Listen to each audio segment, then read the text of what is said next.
శ్రీదేవి శరన్నవరాత్రి మహోత్సవ ఆహ్వానం అక్టోబర్ 3వ తేదీ నుండి 13వ తేదీ వరకు శ్రీ కన్యకా పరమేశ్వరి దేవస్థానం స్టోన్ హౌస్ పేట నెల్లూరు. అక్టోబర్ 3వ తేదీ శ్రీ భవానీ అలంకారము, 4వ తేదీ శ్రీ బాలత్రిపుర సుందరి అలంకారము, 5వ తేదీ శ్రీ అన్నపూర్ణ అలంకారము, 6వ తేదీ శ్రీ రాజరాజేశ్వరి అలంకారము, 7వ తేదీ శ్రీ గాయత్రి అలంకారము, 8వ తేదీ శ్రీ సరస్వతి అలంకారము, 9వ తేదీ శ్రీ ధనలక్ష్మి అలంకారము, 10వ తేదీ శ్రీ దుర్గాదేవి అలంకారము, 11వ తేదీ మహర్నవమి ఉదయం 9 గంటలకు కన్య పూజ, 12వ తేదీ విజయదశమి సెమీ పూజ, సాయంత్రం 7 గంటలకు నగరోత్సవము, 13వ తేదీ వసంతోత్సవము, సాయంత్రం 6 గంటలకు దర్బార్ అలంకారము. ప్రతిరోజు సాయంత్రం సాంస్కృతిక కార్యక్రమాలు కలవు. ఈ ఉత్సవములలో భక్తులు పాల్గొని అమ్మవారిని దర్శించి తీర్థ ప్రసాదములు స్వీకరించవలసిందిగా కోరుచున్నాము. ఇట్లు శ్రీవాసవి కన్యకా పరమేశ్వరి దేవస్థానం ఆలయ ధర్మకర్తల మండలి.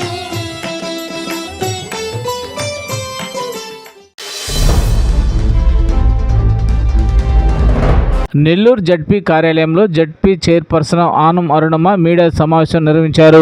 ZP CEO, deputy CEO ZP chairperson note approval లేకుండా బదిలీ చేసి అక్రమాలకు పాల్పడ్డారని, అక్రమాలు పాల్పడిన అధికారులను సస్పెండ్ చేయాలని డిప్యూటీ సీఎం పవన్ కళ్యాణ్కి ఫిర్యాదు చేశామని అన్నారు ZP chairperson Anam Arunamma. Nellore ZP కార్యాలయంలో అధికారులను బదిలీ విషయంలో జడ్పీ చైర్పర్సన్ నోటిఫైడ్ లేకుండానే జడ్పీ సీఈఓ, డిప్యూటీ సీఈఓ అధికారులను బదిలీ చేశారని, ఇది జడ్పీ చైర్పర్సన్ ని కించపరచడమని అన్నారు.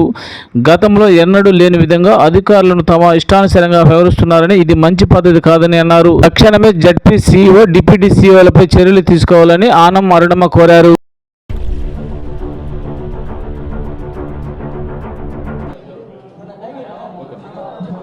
పత్రికా విలేకరులకు, జడ్పీటీసీ సభ్యులకు నా నమస్కారం అండి.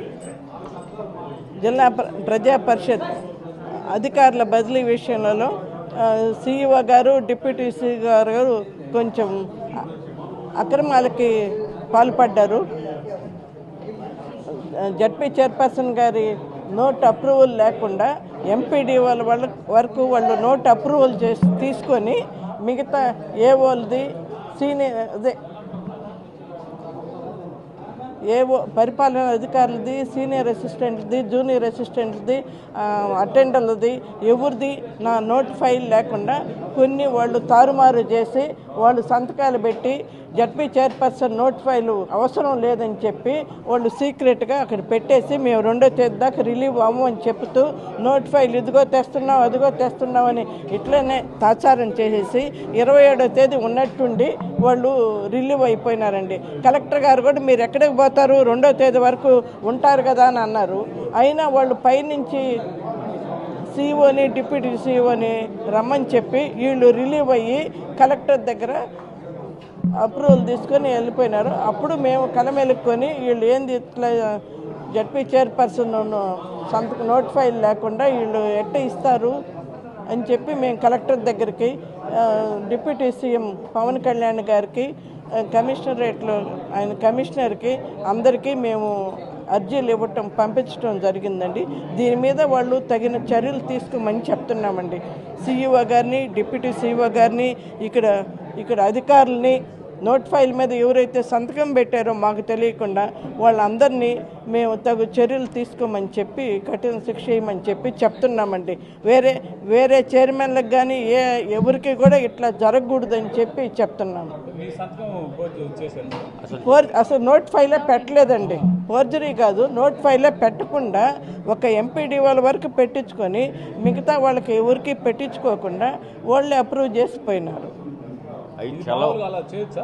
చేయకూడదండి, ఎట్లా చేస్తారండి? ఇప్పుడు పెన్షన్లకి చేసే కొత్త వాళ్ళకి ప్రమోషన్లు ఇస్తే వాళ్ళకి ప్లేస్ ఆఫ్ పోస్టింగ్ వాళ్ళకి పెట్టించుకునే అందరికీ పెట్టించుకుంటున్నారు కదా.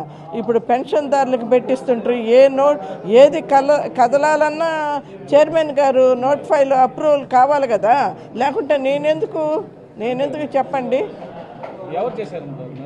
అదే డిప్యూటీ సీఈఓ గారు, సీఈఓ గారు ఎవరు ప్రమేయం లేదు, వాళ్ళిద్దరే ప్రమేయం, ఎవరి మీద లేదు, పుట్టిదే అందరి సహకారంతోనే చేసాం మేము. వాళ్ళ ముగ్గురు కూడా కూర్చొని శనివారం, ఆదివారం మిగతా వాళ్ళందరినీ కలుపుకొని చేసామండి మేము. ఇది కేవలం వాళ్ళిద్దరి పనేనండి. వాళ్ళు ఎక్కకూడదు, వాళ్ళకి కఠిన శిక్ష వేయాలి. ఏ చైర్మన్లకైనా కష్టం ఇలాంటి వాళ్ళు ఉంటే.